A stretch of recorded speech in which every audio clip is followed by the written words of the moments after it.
இப்ப இந்த வெள்ளை அறிக்கை வச்சு நான் என்ன பண்ண போறேன் சிவா? இல்லங்க, நீங்க என்ன பண்ண போறீங்கன்ற ப்ளூ பிரிண்ட் தாங்க எனக்கு தேவை. இதை வந்து சரி பண்ண முடியாது, பட் பழி போட்டே போயிடலாம் அப்படின்னு நினைக்கிறாங்களோ எனக்கு ஒரு டவுட்டா இருக்கு சிவா. அண்ணாமலை தன்னுடைய புதிய அரசியல் இயக்கத்தை எப்போது வந்து முழுமையான அரசியல் கட்சியா மாத்துவாரு? ஏன்னா இப்போ உருவாகிற அந்த டிவிகே வர்சஸ் டிஎம்கே மோதல்ல அண்ணாமலை எந்த இடத்த பிடிக்கலாம்? அததான் முதல்ல அவர் சொல்லிட்டார்ல, அந்த கல்ட் பாலிடிக்ஸ் அப்படின்றது தேவையில்லை அப்படின்னு. நான் வந்து ஸ்ரீதர் வேம்பு அவர்கள் பொய் சொல்றாருனோ இல்ல தவறான தகவல் சொல்றாருனோ அப்படின்னு சொல்லல. ஒரு இன்வெஸ்டிகேட்டர் ஆங்கிள் பார்க்கும்போது எனக்கு சில எங்கேயோ சம்திங் மிஸ்ஸிங் அப்படின்னு எனக்கு தெரியுது. இதுவரைக்கும் மத்திய அரசாங்கத்தை எதிர்த்து தாவேகா ஒரு குரல் கூட கொடுக்கவில்லை. என்னவோ தமிழக பாஜக தலைவரெல்லாம் திட்டி நிற்கிறீங்க, அந்த இடத்துல இருந்து பாருங்க, அப்பதான் தெரியும் உங்களுக்கு எவ்வளவு கஷ்டம்னு.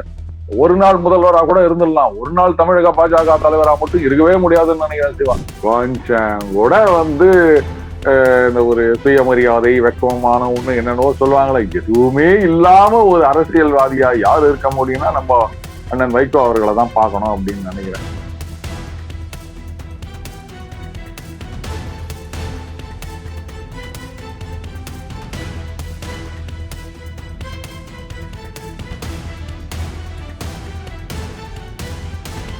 வணக்கம் தென்னவன் மீடியா நண்பர்களே.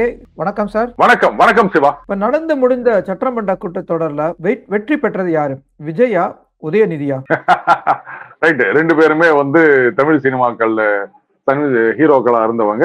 திரைத்துறையை விட்டு இன்னைக்கு அரசியலுக்கு வந்துருக்காங்க. அவர் முன்னாடி வந்துட்டார், பின்னாடி வந்திருக்காரு. இந்த கேள்விக்கான பதில் வந்து நீங்க எந்த மாதிரியான சார்புடையவர் இல்ல சார்பு இல்லாதவர் அதை வச்சுதான் சொல்ல முடியும் சிவா. என்ன பொறுத்த வரைக்கும் ஒரு காமன் மேனா நான் பாக்குற விஷயம் என்னன்னா, இது வந்து சினிமா மாதிரி சொல்ல முடியாது, வெப் சீரிஸ் மாதிரி எபிசோட் 1 எபிசோட் 2 அப்படின்னு சொல்லலாம்.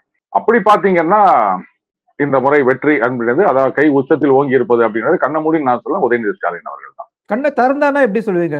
Very simple.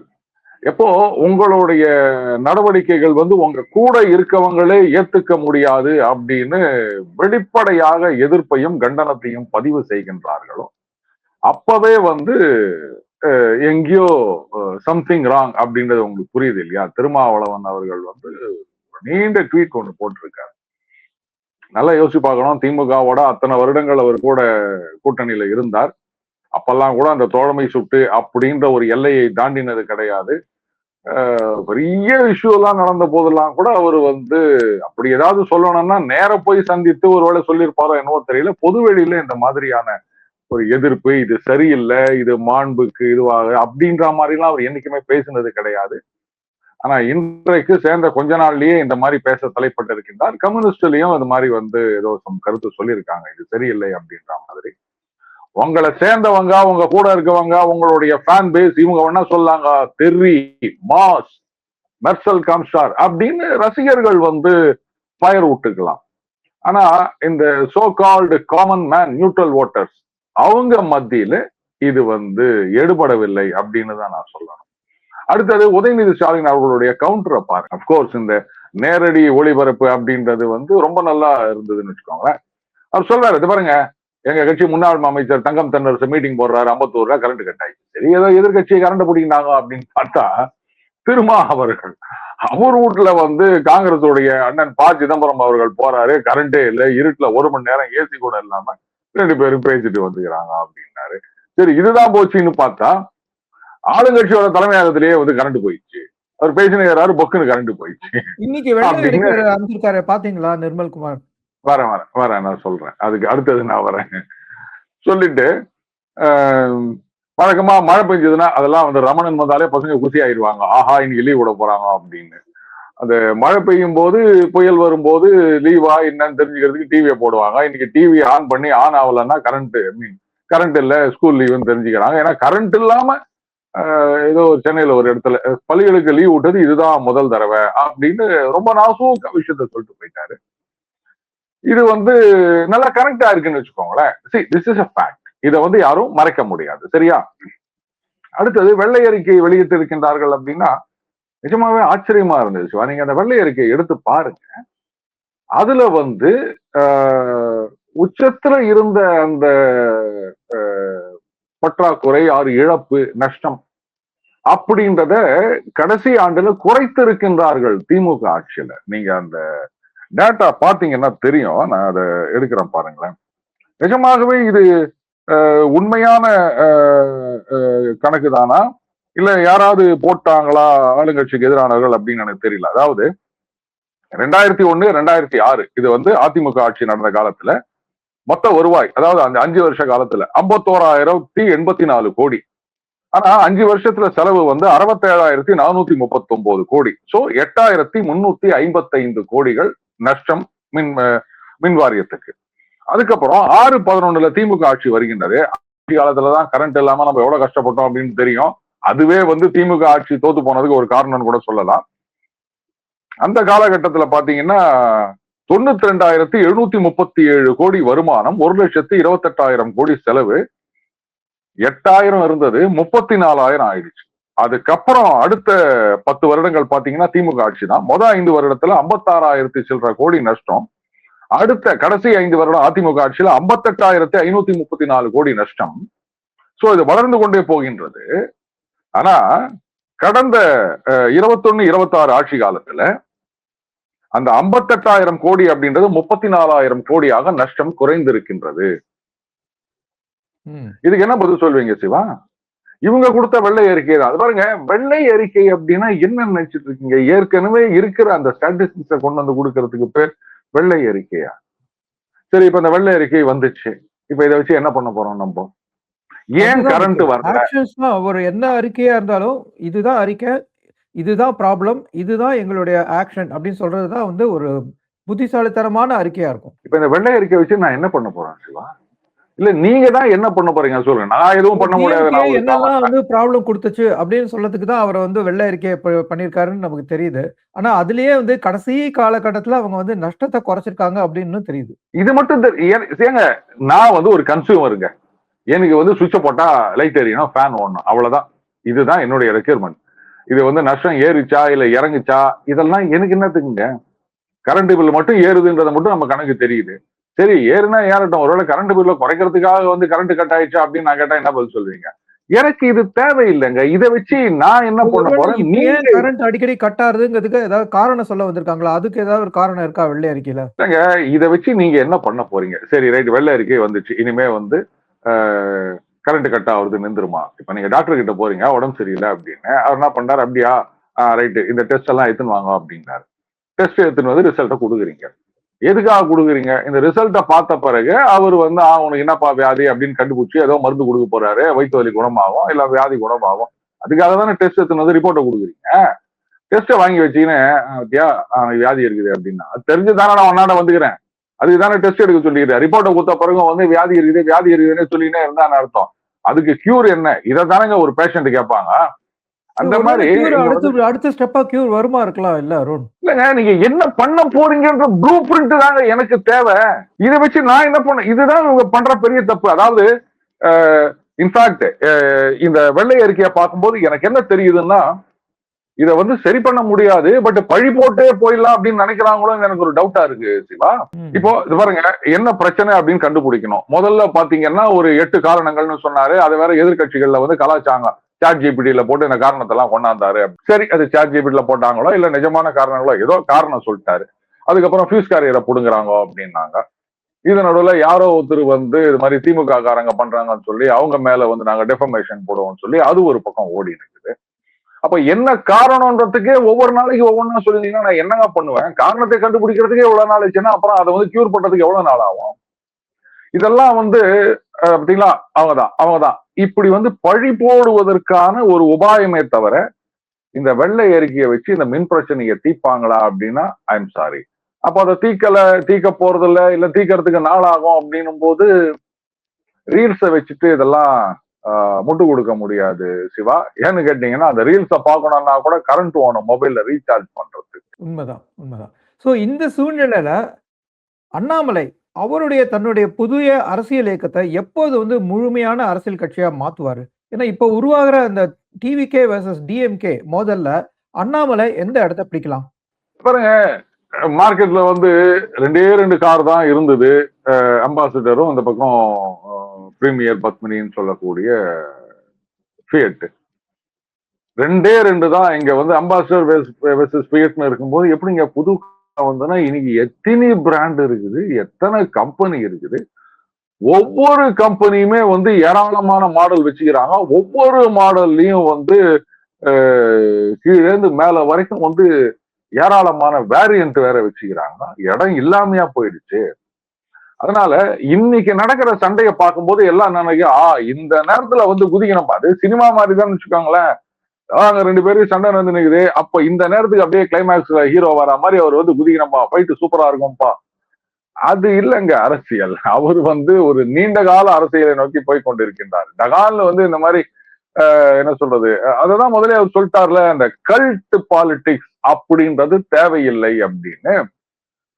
சோ கொஞ்சம் ஒரு டிலே பண்றதுனால அந்த மாதிரி எதிர்பார்க்கிறவங்க எல்லாம் போயிட்டாங்கன்னா அதுவே நல்லதுன்னு கூட அவர் நினைக்கலாம் இல்லையா. அரசியல்ல வரணும் அப்படின்னு சொன்னா தினிக்கும் ஒரு கவுண்டர் கொடுத்துட்டு இருக்கணும். இப்போ நமக்கு வந்து வேற வேலை இல்லைங்க, அதனால பொழுதன்னைக்கும் ஒண்ணு வீடியோ போடுறோம், இல்ல இன்டர்வியூ பண்ணிக்கிறோம். இதுவே நாம வந்து கண்டென்ட் இல்லை அப்படின்னா இன்னைக்கு ஒண்ணும் இல்லைங்க, டாக்டர் வெளியே போயிருக்கிறார், பூட்டை ஆட்ட வேண்டாம்னு போட்டு நான் பாட்டுக்கு லீவ் விட்டு போயின்னு இருப்பேன். நாமளே அப்படின்னும் போது ஒரு இயக்கம், அதுக்கப்புறம் அந்த கட்சி, அதை வந்து பல்லாண்டு காலம் இருக்கக்கூடிய அளவுக்கு ஒரு பெரிய ஆலமரமாக கொண்டு வர வேண்டும் அப்படின்னு நினைக்கிறவரு சும்மா தினிக்கும் ஏதாவது ஒரு சவுண்டு குத்துனே இருக்க முடியுமா? அதனால அது கரெக்ட் தான். இடம் இல்லைன்னா சொல்லாதீங்க. இன்னைக்கு பாத்தீங்கன்னா தாவேகா, அதான் அன்னைக்கு யாரோ ஒருத்தர் சொல்லியிருந்தாரு, அதாவது என்டிஆர் அவருக்கு இருந்த ஒரு கல்ட் ஃபாலோயிங் அப்படின்றது வேற யாருக்குமே கிடையாது. எம்ஜிஆரையாவது ஒரு மிகப்பெரிய ஹீரோவாக ஒரு மாஸ் லீடரா பார்த்தாங்க. அங்க வந்து அவர் தேவுடு காரு அப்படின்னாங்க என்டிஆர். அவ்வளவு ஒரு அட்டகாசமான வெற்றி. ஆனா அவரையே தோக்கடிச்சு உட்கார வச்சாங்கல்ல. காரணம் என்னன்னா அந்த கவர்னன்ஸ் அப்படின்றதுல இது பண்ணாம அந்த ஒரு கல்ட் மென்டாலிட்டி இதுவே வந்து வில் கேரி த்ரூ அப்படின்ற மாதிரி நடிச்சிருந்தாங்க. அதனாலதான் அவர் தோத்து போனார். சோ இந்த மாதிரி நிறைய பேரை சொல்லலாம் நம்ம. அதனால அந்தந்த நேரத்துல அது தேவை வரும்போது தானா வந்து இப்பவே நீங்க இங்க வந்தீங்கன்னா அப்போ அந்த ஸ்பேஸுக்கு நீங்க அலையிறீங்கன்ற மாதிரி ஆயிரும். அது தேவையில்லை. மக்கள் உணர வேண்டும். இப்போ தாவேகாவுக்கு ஓட்டு போட்டாங்கன்னா மாற்றம் வேணும் அப்படின்னு நினைச்சாங்க. ஏன் திமுக அதிமுக காலங்காலமா பார்த்துட்டோம். அதனால ஒரு புதிய மாற்றமா இருக்கும் அப்படின்னு நினைச்சு அது எப்பேற்பட்ட மாற்றம், அந்த மாற்றத்தை கொடுக்க முடியுமா அப்படின்றத பத்தி எல்லாம் கவலைப்படாம அப்படியே சும்மா ரைட்டுங்க இதுக்கு பதிலாக அது அப்படின்ட்டு ஓட்டு போட்டாங்க. அப்போ அதை ஃபீல் பண்ண ஆரம்பிக்கும் போது அப்போ உண்மையான மாற்றம் என்ன அப்படின்றதுக்கான ஒரு கேள்வி வரும். அந்த நேரத்துல ஒரு ஆக்டிவா வந்தா போதும்னு நினைக்கிறேன். இப்பவே கட்சின்ட்டு டெய்லி அறிக்கை கொடுத்துருக்கணும் எதிர்பார்க்கறதெல்லாம் தேவையில்லை சிவா. ஓகே, இப்போ நம்ம எஜுகேஷன் மினிஸ்டர் காங்கிரஸை சேர்ந்த விஸ்வநாதன் அவர் வந்து தவறான டச்சோட ஒரு வீடியோ பரவுது. ஸோ ஒரு எஜுகேஷன் மினிஸ்டர் இப்படி நடக்கிற போது அந்த ஸ்கூல் ஸ்டூடெண்ட்ஸ் வந்து அதை தவிர்க்க முடியாம தவிக்கிற மாதிரி இருக்கு. இது வந்து இது என்ன நினைக்கிறீங்க? இது எப்படி வந்து ஒரு மினிஸ்டரே இப்படி செய்ய முடியுது? அதாவதுங்க இது வந்து இன்னைக்கு இந்த so called national media English channel சொல்றோம் இல்லையா, அவங்க எல்லாம் அதை போட்டு வந்து திருப்பி கேள்வி கேட்டுட்டு இருக்காங்க. இப்ப ஏதோ திமுக தரப்புல ஏதோ ஒரு போக்சோ கேஸ் வேற கொடுத்திருக்கிறதா சொல்லியிருக்காங்க. பொதுவாகவே நம்ம பண்பாடு என்ன அப்படின்னா குழந்தைகள், பெண் குழந்தைகள் கொஞ்சம் ஒரு 10 வயசு அப்படின்னு ஆயிட்டாலே வந்து தந்தை கூட வந்து தள்ளி வச்சு பேசுறது அப்படின்றதுதான் நமது பண்பாடாக இருந்தது. ஆனா இன்னைக்கு வந்து அதையெல்லாம் மாறிட்டு இருக்கு அப்படின்னு வச்சுக்கோங்களேன். யாரா இருந்தாலும் வந்து முதல்ல கை கொடுக்கறது அப்படின்னு ஆரம்பிச்சு மேல்நாட்டு கலாச்சாரம் தான் இங்க வந்துட்டு இருக்கு. இப்ப அவர் பண்ணது சரியா தப்பா அப்படின்றத விட நான் இப்படி சொன்னா நல்லா இருக்கும்னு நினைக்கிறேன். நல்ல ஒரு வயது முதிர்ந்த கவர்னர் ஒருவர் அவரு வந்து ஏதோ கன்னத்தை தொட்டுட்டார் அப்படின்னு எவ்வளவு பெரிய இஷ்யூ ஆக்கினாங்க. ஆமா, கண்டிப்பா. அப்போ அந்த அன்னைக்கு நியாயம் சொன்னவங்க எல்லாம் அன்னைக்கு வந்து இது குற்றம்னு பேசினவங்க எல்லாம் இன்னைக்கு எங்க போனாங்க? அன்னைக்கு காங்கிரஸ் கட்சியில என்னெல்லாம் சொன்னாங்க, இன்னைக்கு என்ன பண்றாங்க அப்படின்னு கேட்கும்போது தெரியும் இது என்ன மாதிரி ஆயிட்டு இருக்குது அப்படின்னு சொல்லிட்டு. அடுத்தது இத வந்து அவர் என்ன சொன்னாரு, இந்த மராத்தான் ஓடினாங்க, பாவம் அவங்க எல்லாம் வந்து ரொம்ப டயர்ட் ஆயிட்டாங்க, மயங்கி விட்டார்கள், அதனால வந்து அவங்களுக்கு இந்த தண்ணி அதெல்லாம் கொடுத்து தெளிய வச்சு அது கால் வந்து அவங்க பாவம் அவ்வளவு தூரம் 4 கிலோமீட்டரோ ஏதோ ஓடி வந்திருக்காங்க போல இருக்கு, அதனால அந்த காலை பிடித்து விட்டேன் அப்படின்னு. பட் அது கூட வந்து கேமரா முன்னாடி செய்யறது எப்படிங்க? இது என்னால புரிஞ்சுக்கவே முடியல சிவா. கேட்டா இல்ல அவங்க வந்து தவறான அர்த்தம் கற்பிக்கின்றார்கள் இப்படி இப்படின்னு. இதே மத்தவங்க பண்ணியிருந்தா நீங்க என்ன முடிவு பண்ணிருப்பீங்க அப்படின்றத வச்சுதான் இன்னைக்கு எல்லாமே பதில் சொல்ல வேண்டியதா இருக்கு. இதெல்லாம் வந்து சொல்ற தவிர்த்திருக்க வேண்டிய விஷயங்கள். அந்த வார்த்தையை தான் உங்கள்ட்ட இருந்து இருப்பாது. இத அவங்க வந்து கண்டிப்பா தவிர்த்திருக்கணும். இது மாரி அவருக்கு மசாஜ் பண்ணணும், இவங்களுக்கு வந்து டயர்டா இருக்கிறது அந்த காலுக்கு வந்து ஒரு ரிலீஃப் குடுக்கணும்னு நெனச்சேன்னா, வேற யாரையாவது ஒரு பெண்ண விட்டு அத பண்ண சொல்லியிருக்கலாம். இவரு பண்ண சொன்னது இல்ல தப்புங்கிறது அதெல்லாம் வேண்டாங்க. அதுதான் சொல்றேன். இன்னைக்கு வந்து இந்த விளம்பர மோகம் அப்படின்றது அதிகமாயிடுச்சுங்க. பாத்தீங்களா, நான் தான் வந்து மக்கள் சேவகன், மக்களுக்காக நான் எதை ஒண்ணா செய்வேன் அப்படின்னு காமிச்சிக்கிறதுக்காக பண்றது. எப்பவுமே வந்து நமக்கு வந்து ஒரு பெருமை வரும், ஒரு பப்ளிசிட்டி வரும் அப்படின்னு எந்த காரியத்தை செஞ்சாலும் அப்படியே வந்து அது பேக் ஃபயர் ஆகும் அப்படின்றது தான் நான் வந்து சர்வீஸ்ல இருக்கும்போது என் கூட இருந்தவங்களுக்கு எல்லாம் சொன்னது. அதுதான் இன்னைக்கு ஆயிட்டு இருக்கு. உண்மையிலேயே வந்து நீங்க தன்னலம் பாராமல் தன்னை ஒரு சேவகனாக நினைத்துக் கொண்டு செஞ்சிருந்தீங்கன்னு சொன்னா இந்த மாதிரி ஆயிருக்காது. இது வந்து ஏதோ கேமரா முன்னாடி ரைட்டு நானும் வந்து சேவை செய்கிறேன்னு பண்ண போய் தான் இந்த மாதிரி இஷ்யூ ஆயிருக்கு அப்படின்னு நினைக்கிறேன். எல்லாம் புரியணுங்க. சாதாரண மக்கள் கிடையாது. அவங்களாம் அமைச்சர்கள் ஆகிவிட்டார்கள். அவங்களே இதெல்லாம் யோசிக்காம பண்ணாங்க அப்படின்னா அப்ப யார் என்ன சொல்றது, எவன் என்ன சொல்லிடுவான் அப்படின்ற மாதிரிதான். நீங்களும் நானும் இந்த மாதிரி பண்ணணும்னு யோசிப்போம்ல. ஐயோ என்னடா எவனா சொல்ல போறானா என்ன அப்படின்னு 4 தடவை யோசிச்சு தானே செய்வோம். நம்ம பசங்களுக்கே நம்ம குழந்தைக்கே பண்றதா இருந்தா கூட எவனா மாதிரி என்ன சீன் போடுறான்னு சொல்ல போறானே அப்படின்னு நம்ம யோசிப்போம். ஆனா அவங்க அதெல்லாம் யோசிக்கல அப்படின்னா அப்ப அது காரணம் என்ன? நான் அமைச்சர் அப்படின்ற ஒரு எண்ணமா? அப்போ இவங்க கேஸ் கொடுத்தாங்கன்னா கோர்ஸ் அது கேஸ் என்ன போகுது அது வேற விஷயம். பட் இதெல்லாம் யோசிக்காம பண்றது அப்படின்றது அந்த ஒண்ணு விளம்பரம், இன்னொன்னு வந்து யார் என்ன செஞ்சிட முடியும் அப்படின்னு நினைப்பு. இது ரெண்டா தான் இருக்கணும்னு நான் நினைக்கிறேன். சரி. இந்த ஆட்சியில ஒரு சில நல்ல விஷயங்களும் இருக்கிறதா வேற சில தரப்புகள்ல இருந்து வருது. குறிப்பா ஸ்ரீதர் வேம்பு. அவர் வந்து ரொம்ப பொலிட்டிக்கல் ஸ்டேட்மெண்ட்ட ரொம்ப குடுக்க மாட்டாரு. சமூக இதுல வந்து ரொம்ப நல்ல பேர பெற்றவர். அவர் சொல்றாரு, பள்ளிகள்ல நாங்க வந்து ரொம்ப டிஎம்கே ஆட்சியில இருக்க வரைக்கும் நாங்க வந்து எக்ஸ்ட்ராவா பணத்த குடுத்து தான் வந்து எங்களுடைய சர்டிபிகேட்லாம் பெற முடிஞ்சது. இப்ப தாவேக்கா அரசுலும்போது அத குடுக்காதனால அது ஒரு சிறப்பான விஷயம். அத நான் வந்து பாராட்டி சொல்றேன்னு அவர் சொல்லியிருந்தாரு. அதுக்கு திமுக சைட்லேருந்து ரொம்பவும் ஒரு பலத்த கண்டனம் வரப்போது, இப்ப வந்து தைரியமா ஸ்டேட்மெண்ட் குடுத்திருக்காரு. இதுக்கெல்லாம் நான் பயப்படுறவன் இல்ல. திமுக ஆட்சியில நான் தப்பு நடந்தேன்னா, அத சொல்லத்துக்கு தயாரா இருக்கேன். அத பத்தி நான் பயப்பட மாட்டேன். அப்படின்னு வந்து கொஞ்சம் வந்து ஒரு ஒரு பொலிட்டிக்கலா வந்து கொஞ்சம் அக்ரெசிவான ஸ்டேட்மெண்ட்ட குடுத்திருக்காரு. அவர் வந்து அண்ணாமலை ஆதரவாளர்ன்னு நம்ம வந்து ஓரளவுக்கு புரிஞ்சுக்க முடியும். ஒரு கடந்த காலத்த பார்க்கிறபோது. ஸ்ரீதர் வேம்பு அரசியலுக்கு வருவாரா? அப்படிலாம் பார்க்கல. பட் அவர் மேல வந்து எனக்கு நிறைய மரியாதை இருக்கின்றது. ஏன்னா ஒரு ஐடி இண்டஸ்ட்ரி அப்படின்னு சொன்னா அது சென்னை தான் இல்ல வந்து பெங்களூர் அப்படின்னு இருந்ததை மாத்தி கிராமப்புறங்கள்லயும் வந்து அங்கேயும் டேலண்ட் இருக்கு. அவங்களும் வந்து இவங்களுக்கு நிகரானவர்கள், அதை விட மேலானவர்களா கூட அவங்க இருக்காங்க அப்படின்னு அந்த பகுதிகளெல்லாம் வந்து தன்னுடைய அந்த ஐடி இண்டஸ்ட்ரியை கொண்டு போனவர். ஏராளமான இது இப்ப இந்த பள்ளி நடத்துறாருன்றது அவருடைய ட்வீட்டுக்கு அப்புறம் தான் உங்களுக்கு தெரியுது. இந்த மாதிரி தெரியாம நிறைய விஷயங்கள் அவர் பண்ணிட்டு இருக்காரு. சோ அதனால I have very high records for him. ஆனா சில சந்தேகங்கள், ஏன்னா எனக்கு வந்து ஒரு இன்வெஸ்டிகேட்டரா இப்படித்தான் சில கேள்வி எல்லாம் வரும். முதல்ல வந்து அவர் என்ன சொல்லியிருந்தாரு, இந்த மாதிரி அந்த பள்ளி நடத்துவதற்கு அந்த அனுமதிக்கு அவ்வளவு கஷ்டப்பட்டேன், இங்க வந்து தாவேக்கா ஆட்சியில வந்து எனக்கு உடனே கிடைத்து விட்டது, நல்ல மாற்றம் அப்படின்னு சொல்லியிருந்தாரு. உடனே எல்லாரும் திமுக தரப்புல என்ன பண்ணாங்க, பழைய ட்வீட் எல்லாம் எடுத்து போட்டு பாருங்க இது ஏற்கனவே நடந்து கொண்டிருக்கின்ற ஒரு கல்வி நிலையம். இது வந்து ஸ்டேட் சிலபஸும் கிடையாது, சிபிஎஸ்இ அதுவும் கிடையாது. இந்த என்ஐஓஎஸ் ஓப்பன் ஸ்கூல் அந்த இதுக்கு கீழே வருகின்றது. இதுக்கு மத்திய அரசாங்கம் தான் வந்து அப்ரூவல் கொடுக்கணும். மாநில அரசாங்கத்துக்கும் இதுக்கும் எங்க சம்பந்தம் இருந்தது, அப்படி வந்து தடை வந்தது. இப்ப இங்க வந்தாங்கன்னா இந்த என்ஐஓஎஸ்க்கு மாநில அரசாங்கம் என்ன கொடுத்தது அதை சொல்லுங்க அப்படின்னு கேட்டிருந்தாங்க. இது உடனே ஆஸ் யூஷுவல் சோசியல் மீடியால ஃபாரின் அகைன்ஸ்ட்னு இங்க 10 பேர் அங்க 4 பேர் அப்படின்னு ஆளுக்கு கருத்தெல்லாம் சொல்லிட்டு இருந்தாங்க.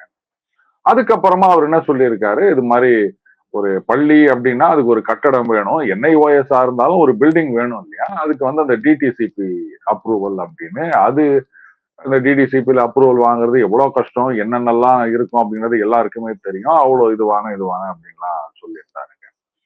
கரெக்ட். அதாவது நீங்க ஒரு வீடு கட்டணும் அப்படின்னு பர்மிஷன் வாங்கணும்னா அதுக்கு என்னென்னலாம் பண்ணணும் அப்படின்றது ஒரு சாதாரண மனிதனுக்கு கூட தெரியும். ஒண்ணு வேணா, நீங்க வந்து ஒரு இபி கனெக்ஷன்ல பேர் மாத்தணும்னா கூட இன்னைக்கு ஆன்லைன்லயே ப்ரொவிஷன் இருக்குது. ஆனா அவ்வளவு சுலபத்துல அதை பண்ணிட முடியாது. இந்த மாதிரி பட்டா மாற்றம் முதலான விஷயங்கள் ஆன்லைன்ல கொண்டு வரணும் அப்படின்னும் போது அரசு ஊழியர்கள் தரப்புல இருந்து பெரிய எதிர்ப்பு வந்தது. எதுக்குங்க ஆபீஸ்ல வந்து நேரம் தான் வரணும் அப்படின்னு சொன்னா ஒரு நாளைக்கு 10 பேர் 20 பேர் வருவாங்க. அவங்க பாக்குறதே உங்களுக்கு நேரம் சரியா போயிடும். டேபிள்ல இருக்க ஃபைலையே பார்க்க முடியாது. ஆன்லைன்ல போச்சுன்னா போக வேண்டியது தானே அப்படின்னா விட மாட்டாங்க.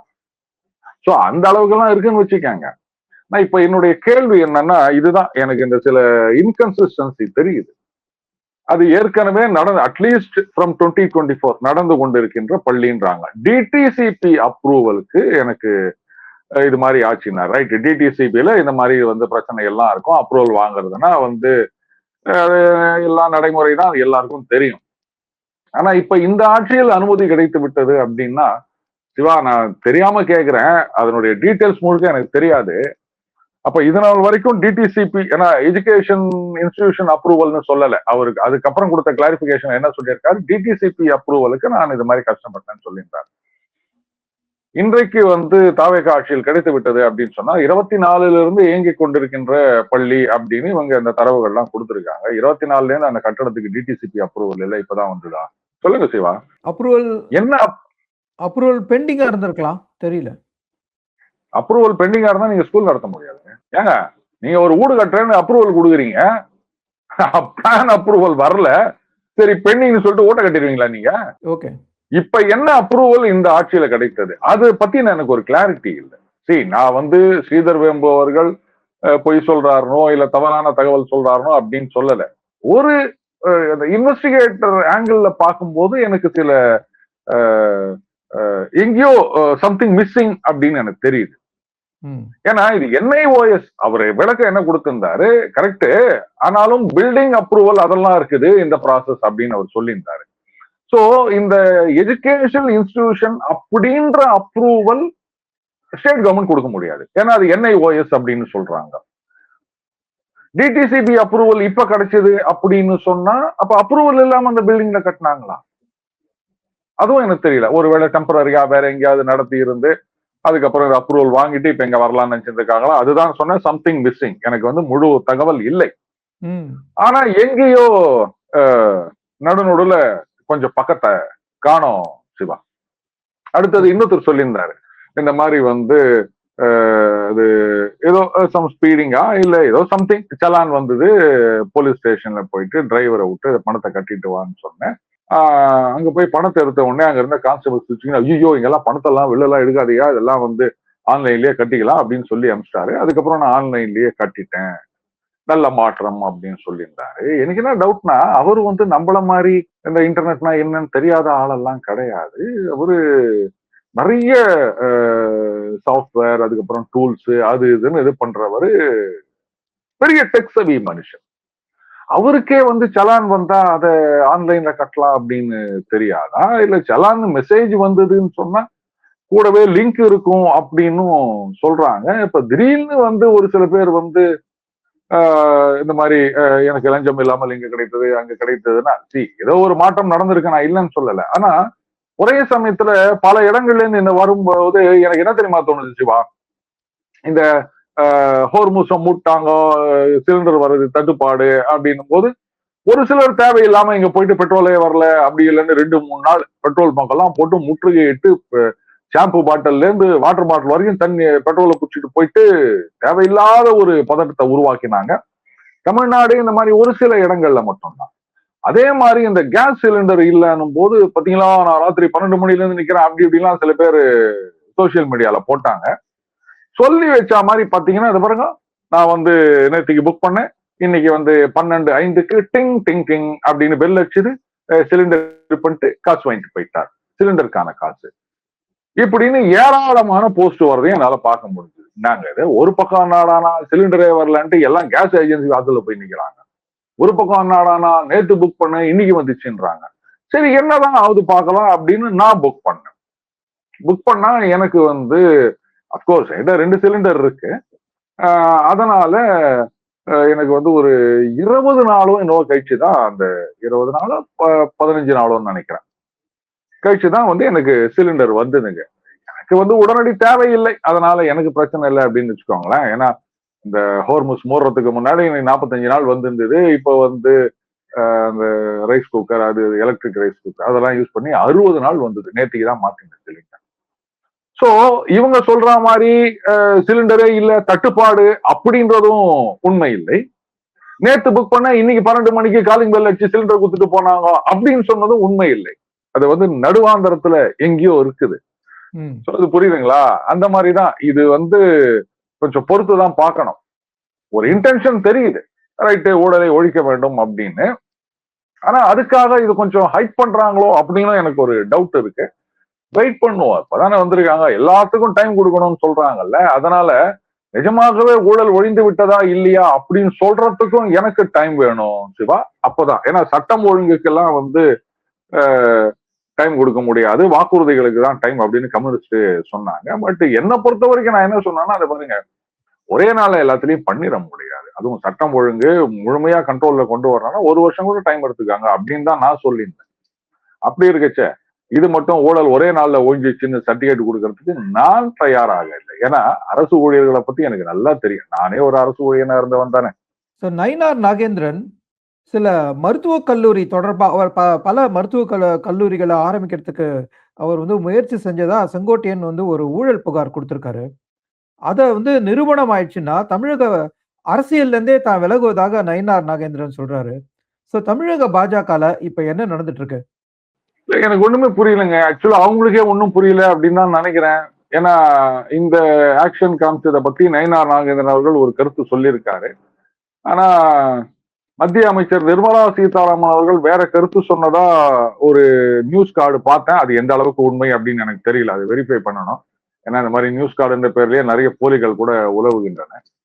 ஆனா எல்லாத்துக்கும் மேல நீங்க கவனிக்க வேண்டிய விஷயம், இதுவரைக்கும் மத்திய அரசாங்கத்தை எதிர்த்து தாவேகா ஒரு குரல் கூட கொடுக்கவில்லை. கவர்னர் அறிக்கையில சில விஷயங்கள் இருந்தது, ஆனா இதெல்லாம் வந்து தோழமை சுட்டுக்கும் ஒரு லெவல் கீழே அப்படின்னு தான் பார்க்கணுமே தவிர, அப்கோர்ஸ் அது முதலமைச்சரே சொல்லிட்டாரு, மத்திய அரசோட மோதல் போக்கு அப்படின்னு எல்லாம் கிடையாதுன்னு. கரெக்ட். எம்ஜிஆர் எவ்வளவு பெரிய செல்வாக்கு மிகுந்த தலைவர், அவர் நினைச்சிருந்தா வந்து பாருங்க மத்திய அரசாங்கம் நீங்க என்ன இது மாதிரிலாம் பண்றீங்க அப்படின்ட்டு நான் என் வழியில தான் போவேன், நாங்க எதிர்த்து அப்படின்லாம் சொல்லி இருக்கலாம். அப்படி இது பாருங்க, எதுக்கு தேவையில்லாம மோதி, நமக்கு என்ன வேணுமோ அதை நம்ம பண்ணிட்டு போயிட்டே இருப்போம், அவ்வளவுதான். சும்மா நான் யார் தெரியுமா என்ன பண்ற மாதிரி இப்படி சொல்லிட்டு இருந்தாதானா அப்படின்றது அவர் பாலிசி. அதனால மத்திய அரசாங்கத்தோட மோதினாதான் இல்ல மத்திய அரசாங்கத்தை திணிக்கும் நீங்க ஏதாவது விமர்சனம் பண்ணிட்டு இருந்தாதான் நீங்க பெரிய தலைவர் அப்படின்றதெல்லாம் நான் ஒத்துக்க மாட்டேன். ஆனால் மத்திய பாஜகவிடமிருந்து, ஏன் ஈவன் தமிழக பாஜகவிடமிருந்து கூட வந்து இந்த ஆட்சி அமைக்கின்ற நேரத்துல எந்த விதமான ஒரு ரியாக்ஷனுமே இல்லாம இருந்தது அப்படின்னு. அடுத்தது வந்து நயினார் நாகேந்திரன் சமீபத்துல பேசியிருந்தாரு, இந்த மாதிரி எங்களை ஆட்சி அமைக்க விடுங்க அப்படின்னு போன் பண்ணி சொன்னதெல்லாம் தெரியாதா, அதை நான் சொல்லட்டா, அப்ப பாஜக இனிச்சுதா அப்படின்னு கேட்டிருந்தாரு. அதுக்கு ஒரு செங்கோட்டையன் ஒரு பதில் கொடுத்திருந்தாரு. இது நடுவில் திமுகவுடன் கூட்டணி வருமானு கேட்டா தேர்தல் நேரத்தில் முடிவெடுப்பாங்க அப்படின்னு வேற சொல்லுகிறாரு நயினார் அவர்கள். சோ அவங்க எந்த பக்கம் போவாங்க அப்படின்றதே தெரியல. அதனால ரைட்டு, அப்பப்ப ஏதோ கேட்டா ஏதோ ஒண்ணு சொல்லுவோம் அப்படின்னு சொல்லிட்டு அப்படியே போயிட்டு இருக்காங்க போல இருக்கு. சரிப்பா, நாளைக்கே வந்து தாவேகாவுடன் கூட்டணி அப்படின்னு சொன்னாலும் அதுக்கு நம்ம தயாரா இருக்கணும், இல்ல திமுகவுடன் கூட்டணின்னு சொன்னாலும் அதுக்கும் நம்ம தயாரா இருக்கணும், இல்ல இந்த பக்கம் அதிமுக அந்த பக்கம் திமுக நடுவுல பாஜக அப்படின்னு சொன்னாலும் அதுக்கும் தயாரா இருக்கணும். அதனால எதுக்கு வம்பு, இந்த பக்கம் 2 திட்டுற மாதிரி திட்டி வைப்போம், அதுக்கப்புறம் இந்த பக்கம் 2 சப்போர்ட் பண்ற மாதிரி பண்ணி வைப்போம், எது வேணுமோ அது பாருங்க அதை எடுத்துக்கங்க இது எடுத்துக்கங்க அப்படின்னு சொல்லிக்கலாம். இப்படிதான் இருக்கா மாதிரி தெரியுது. ரொம்ப கஷ்டம் தமிழக பாஜக. நீங்க என்னவோ தமிழக பாஜக தலைவர் எல்லாம் திட்டி நிக்கிறீங்க, அந்த இடத்துல இருந்து பாருங்க, அப்பதான் தெரியும் உங்களுக்கு எவ்வளவு கஷ்டம்னு. ஒரு நாள் முதல்வரா கூட இருந்துடலாம், ஒரு நாள் தமிழக பாஜக தலைவரா மட்டும் இருக்கவே முடியாதுன்னு நினைக்கிறேன் சிவா. பனிக்காலம் முடிந்து வசந்த காலம் வரப்போறதா மதிமுக தலைவர் வைகோ சொல்லியிருக்காரு. ஸோ ராமதாஸ் என்னடான்னா அவர் பிள்ளையோட வந்து அவ்வளவு தூரம் வந்து ஒரு கருத்து வேறுபாடு, தரம் தாழ்ந்த லெவல்ல சண்டை போட்டுட்டு நேத்து 2 பேரும் இணைஞ்சிருக்காங்க. இந்த 2 அரசியல் மாற்றங்களையும் எப்படி பாக்குறீங்க? இல்ல, மதிமுகல தானே இருந்தாரு அவரு. நாஞ்சில் சம்பத் அப்படின்னு ஒருத்தர் இருந்தார், ஞாபகம் இருக்கா? ஆமா, மதிமுகவோட இருந்தார் நினைக்கிறேன். ஆமா, அவர் தான் சொன்னாரு துப்பினா தொடச்சுக்குவோம் அப்படின்னாரு. நான் கூட யோசிச்சேன், எப்படி இந்த அரிய பொன்மொழி இவருக்கு வந்தது அப்படின்னா. அப்புறம்தான் பார்த்தா இந்த கிரேக்க தத்துவ ஞானி அண்ணன் வைகோ அவர்கள் பார்த்துதான் இவர் அதை கத்துந்திருப்பார் அப்படின்னு நினைக்கிறேன். கொஞ்சம் கூட வந்து இந்த ஒரு சுயமரியாதை, வெக்கமான ஒண்ணு என்னன்னோ சொல்லுவாங்களே, எதுவுமே இல்லாம ஒரு அரசியல்வாதியா யார் இருக்க முடியும்னா நம்ம அண்ணன் வைகோ அவர்களை தான் பார்க்கணும் அப்படின்னு நினைக்கிறேன். இதே வாயால ஸ்டாலின் அவர்களை எவ்வளவெல்லாம் தரக்குறைவா பேசினார். அதுலயும் அவர் ஒரு தடவை பேசினா பாருங்க, இன்னொரு தொழில் பண்ணலாம், ஆதி காலத்திலிருந்து இருக்க தொழில் சட்ட மயமாக்கப்பட வேண்டும் அப்படின்னு கூட கேள்வி கேட்டுட்டு இருக்காங்க. நான் வேற ஒண்ணும் சொல்லலைங்க, நாதஸ்வரம் வாசிக்கிறதுங்க, அவங்க நல்லா வாசிப்பாங்க நாதஸ்வரம் இப்படின்னு பேசினவர் வைகோ. இன்னும் அந்த வீடியோவை பத்திரமா வச்சுக்கிறேன் நான். இது வந்து ஜாதி ரீதியான இந்த குலத்தொழில்னு இவங்க சொல்றாங்களா, அந்த மாதிரியான பேச்சு இல்லையா சிவா? இவ்வளவுலாம் பேசிட்டு என் உயிருள்ள வரை ஸ்டாலின் அவர்களுக்கு நான் பாதுகாப்பாக இருப்பேன், துப்பறதுக்கு முன்னாடி தொடச்சிட்டு போயிட்டாருன்னு நினைக்கிறாங்க.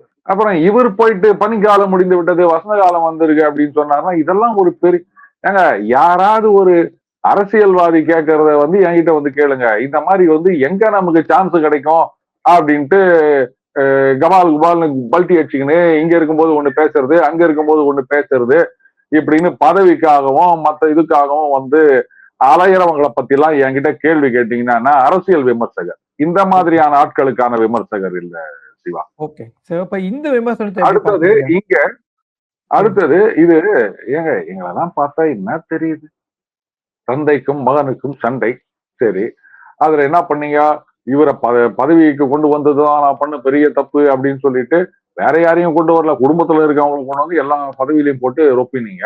சரி, அப்ப பாத்தீங்கன்னா அங்க கொஞ்சம் பேர் இங்க கொஞ்சம் பேர்னு பிரிஞ்சு வந்துவிட்டு அவங்க சோசியல் மீடியால ஒருத்தருக்கு ஒருத்தர் சண்டை போட்டுக்கின்னு நிஜத்துல பார்த்தாலும் ஒருத்தருக்கு ஒருத்தர் மூச்சை திருப்பிக்கின்னு போயிருந்தாங்க. இன்னைக்கு கண்கள் பனித்தன இதயம் கனத்தது அப்படின்ட்டு ரெண்டு பேரும் ஒண்ணு சேர்ந்து போட்டீங்க. அதே மாதிரி இது வரைக்கும் நேற்று வரைக்கும் நாங்க சண்டை போட்டு இருந்தோம், நாங்களும் வெக்கமானத்தை விட்டு அண்ணே தம்பி அப்படின்னு ஒருத்தர் ஒண்ணு சேர்ந்துக்கணும். எதுக்கு நீங்க சண்டை போட்டீங்க, எதுக்கு வந்து பிரிஞ்சீங்க, எதுக்கு வந்து ஒண்ணு சேர்ந்தீங்க, எனக்கு அதை பதில் சொல்லுங்க. அந்த காரணத்தை சொன்னீங்கன்னா நாங்களும் உங்களை சேர்றோம். இந்த மாதிரியான ஒரு சந்தர்ப்பவாதத்தை பார்க்க முடியாது. எப்படின்னா ரைட்டு, இவரு அந்த பக்கம் அவரு இந்த பக்கம், எந்த பக்கம் ஜெயிக்குதோ போயிடலாம் அப்படின்னு நினைச்சாங்க போல, கட்சியில ரெண்டு பக்கமே ஜெயிக்கல, அதனால இப்ப வேற வழி இல்லாம சேர்ந்துட்டாங்கன்னு நினைக்கிறேன். இதுதான் எனக்கு காரணமா தெரியுது சிவா. திமுக வந்தா ரைட் அந்த பக்கம், அதிமுக வந்தா இந்த பக்கம். ஆனா இவங்க எதிர்பார்க்க மாதிரி தாவேகா வந்துருச்சு. ஒருவேளை இப்ப திடீர்னு தாவேகா பக்கம் போயிருவாங்களோ அதுவும் தெரியாது. என்ன இப்ப உடனால இவங்களோட மாத்தி மாத்தி கூட்டணி வச்சியாச்சு, அவங்களோட வைக்கூடாத சட்டமா, அரசியல் சட்டத்துல ஏதாவது தடையா இருக்குது, இந்த கோர்ட்ல ஸ்டே ஆர்டர் வாங்கி கொடுத்தீங்களா? நாங்களும் போய் சேர்றோம், ஒரு மந்திரி ஆகுறோம், எப்பதான் ஆகுறது? சரி, கூட்டணி அதை பத்தி பேசுற போது இன்னைக்கு திமுகவோட ராசா அவர் சொல்றாரு, அதுக்கு முன்னாடி ஆர்எஸ் பாரதி சொல்றாரு, இந்த கூட்டணியில இருக்கிறவங்க தேர்தலுக்கு முன்னாடியே போயிருந்தானா திமுக வந்து இன்னும் கூட நிறைய இடத்துல ஜெயிச்சிருக்கும் அப்படின்னு அவர் சொல்றாரு. ராசா சொல்றாரு, கூட்டணியே வேண்டாம், திமுக இனிமே தனியாவே 234 தொகுதியிலையும் நுக்க போறோம் அப்படின்னு. அவங்க தனியா நின்னா என்ன ஆவாங்க? இல்லாட்டி ஆர்எஸ் பாரதி சொல்ற மாதிரி கூட்டணி கட்சிகள் முன்னாடியே போயிருந்தா அவங்க அதிக தொகுதியில வெற்றி பெற்றிருப்பாங்களா? கூட்டணி முன்னாடி போயிருக்கிறதுலாம் விடுங்க, பட் இப்ப வந்து இனிமே வந்து எந்த கூட்டணி நீங்க போவீங்க? உங்ககிட்ட இருந்தவங்க எல்லாம் வெளில போயிட்டாங்க, அதிமுகவோட கூட்டணி வைக்கலாம் இனிமேனா, அதிமுகவே இல்ல, காணாம போயிடுச்சு. அதனால வந்து ஆராசா அவர்கள் சொல்றதுதான் கரெக்ட். கட்சின்னு ஒண்ணு இருந்தா தானே நீங்க கூட்டணி வைப்பீங்க, இல்லாத கட்சியோட எங்க கூட்டணி வைப்பீங்க? ஆனா எனக்கு என்ன தோணுதுன்னா, அந்த தேர்தல் உச்சகட்டத்தில் இருக்க பிரச்சாரம் நடந்து கொண்டிருக்கும் போது அண்ணன் ஆராசா அவர்களை கூப்பிடவே இல்லை. அவருக்குன்னு ஒரு 10 தொகுதியோ என்னவோ கொடுத்திருந்தாங்க. ஏதோ ஒரு ஆடியோ வந்தது, அந்த ஆடியோ வந்து நான் திமுகவை எப்படி செய்யணும்னு எனக்கு தெரியும். கரெக்ட், ஆடியோ வந்தது, அதனால அவரை கூப்பிடல, பர்சனோ நோன் கிரேட்டா அப்படின்னு அவரை ஒதுக்கிட்டீங்க. ஆனா இன்னைக்கு ஒரு கிரைசிஸ்னு வரும்போது என்ன அனாயசமா டீல் பண்றாரு பாத்தீங்களா? அப்ப அவருடைய தேவை தானே உங்களுக்கு அதிகமாக இருக்கின்றது. ஆமா, ஏன்னா இன்னைக்கு வீட்டுல போய் இடி ரெய்ட் நடக்கச்ச கூட அவர் தான் முன்னாடி போய் நின்று கதவை தட்டுறாரு, என்ன உள்ள விடுங்கன்ட்டு. அதுதான் சொல்றேன், அவரு கொடுக்கிற கவுண்டருக்கு இவங்களால யாரும் ரெபட்டல் கொடுக்க முடியாது. நீ கூட்டணி விட்டு போனியானா போ, இங்க ஏகப்பட்ட இயக்கங்கள் இருக்கு, நீ யாரு சொல்றது கூட்டணி இல்லைன்னு சொல்றது? அந்த உரிமை உனக்கு யாரு கொடுத்ததுன்னு கேக்குறாரு. ஆமா ஆமா, நீ சொல்லிக்கோ, கூட்டணியே இல்லைன்னு சொல்லாதாங்கிறது. அதுதான் நான் சொன்னேன், அவங்க வந்து 23 கட்சி வச்சிருந்தாங்க, பெருசா இருந்த கட்சி 4 கட்சி போனா கூட இந்த லெட்டர்பாடு கட்சிகள் ஒன் மேன் பார்ட்டின்னு இருக்குது இல்ல, கூட்டணி இல்லைன்னு நீ யாரு சொல்றதுக்கு? இன்னைக்கு உக்காந்து நீ அவங்க மேல கழுவி ஊத்தி நிக்கிற, இது நாள் வரைக்கும் தெரியல. அதுல வந்து இன்னும் கொள்கை புடலங்கா அப்படின்லாம் ஏதோ சொல்லிக்கிறாங்க. வரேன், வச்சிருக்கேன் அவங்களுக்கு தனியா ஒரு ஸ்பெஷல் ட்ரீட்மெண்ட். சோ ஆராசாவ களம் இருக்கின்றது அப்படின்றது வந்து ஒண்ணு, திமுக கிரைசிஸ் மோட்ல இருக்கின்றது புரியுது. அதே சமயத்துல இந்த நேரத்துல மத்த வித்தியாசம் எல்லாம் பார்க்காம ஆடியோ வீடியோ அதெல்லாம் கண்டுக்காம இவர் தான் நம்மளுடைய மெயின் ஸ்ட்ரைக் பவுலர் அப்படின் போது இறக்கி ஆடுங்களா அப்படின்னு வந்திருக்காங்கன்னு நல்லா புரியுது. அண்ட் அவர் அதை நல்லா டீல் பண்ணிட்டு இருக்காரு, அதுவும் நல்லா புரியுது சிவா. நீங்க சொன்னீங்க பாத்தீங்களா, அந்த புடலங்கா, அது ஆக்சுவலா அந்த கொள்கை புடலங்கான்னு சொன்னதும் வந்து கம்யூனிஸ்ட் கட்சி சண்முகம் தான். இந்த பாஜக, திமுக, அதிமுக இவங்க 3 பேரும் கொள்கை புடலங்கா அப்படின்னு இருக்காரு. என்ன சொல்ல வராரு?